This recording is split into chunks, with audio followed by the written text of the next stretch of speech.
नाज़िन मीरपुर माथेले जो मुख्य रोड गुज़रियल 20 सालन का तबाह थियल आहे, जे सबब हादसा रोज़ जो मामूल बणियल आहिनि। वधीक ॾिसूं था मोहम्मद कासिम कलवड़ जी ही रिपोर्ट।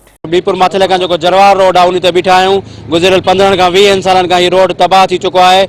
अचो ते शहरनि खां वीचार वठूं हिननि जो छा चवणु आहे। बिस्मिल्लाहिर्रहमानिर्रहीम। ही जरवार रोड जेकी आहे मीरपुर फाटक खां ही जेको 4 किलोमीटर आहे तमामु ज़बून हालत में आहे। घरनि में मिटी आहे, गाड़ियों तबाह थियूं, माण्हू तबाह थी आहे, बीमारियुनि में मुब्तला अची वियासीं। न नालियुनि जी का सफ़ाई आहे, न रोड जो को मरमत आहे, न रोड जो को कमु आहे। ही जेको असां सिंध हुकूमत काॾे हली वई आहे, पीपुल्स पार्टी काॾे हली वई आहे, जेको 14 सालनि में हिकिड़ी सिर या पत्थर नथी हणाए सघे, त असां आवाम काॾे वेंदासीं।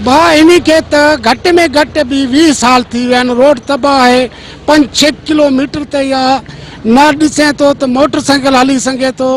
2-3 हादसा थिया आहिनि। माण्हू हिते मोआ आहिनि, ॾिसो पिया पाण सॼी ख़लक़त आहे। असांजा नुमाइंदा अलाए काॾे विया। हे पैसा आहिनि, हे आया बजट अचे थी, का ख़बर ई नथी पवे।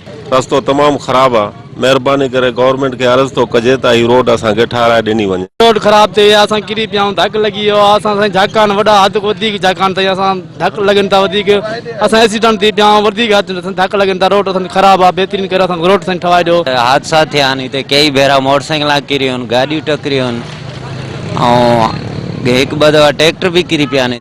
रस्तो ते रोज़ हादसा थींदा आहिनि साईं, रोज़ गाॾियूं अटकिजियूं आहिनि, झाका आहिनि रोड में। मेहरबानी करे रोड ठाही वञे। उन शहर तोणी फाटक तोणी चेल जेतिरो पाणी आहे निकिरी न सघंदा है। रोड मसू खां वठी असांजी सॼी गलत पई अथई। छड़ा पत्थर आहिनि, छड़ियूं गाॾियूं पाणी में, असां पाणी में, सॼियूं नालियूं कोन्हनि के उटलजियूं पियूं आहिनि, रोड ते पहुचियूं पियूं आहिनि। हेतिरो पाणी आहे, सरदार इन्हनि बि गाॾियूं भरियूं पियूं आहिनि। रुगा जंप, रुगा खॾा, कोई बीमारी आहे, कोई सिमारी आहे, अचूं था त हिते ई कलाक गुज़री वञे थो शहर पुॼे ताईं।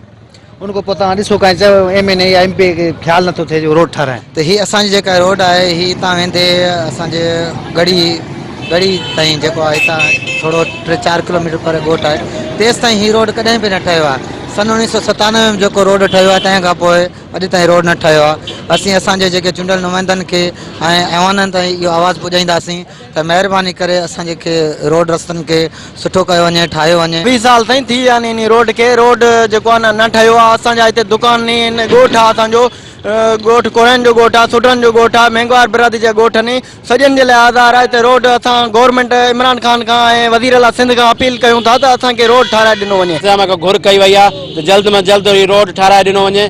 मोहम्मद कासिम कलवड़, मेहरान TV, मीरपुर।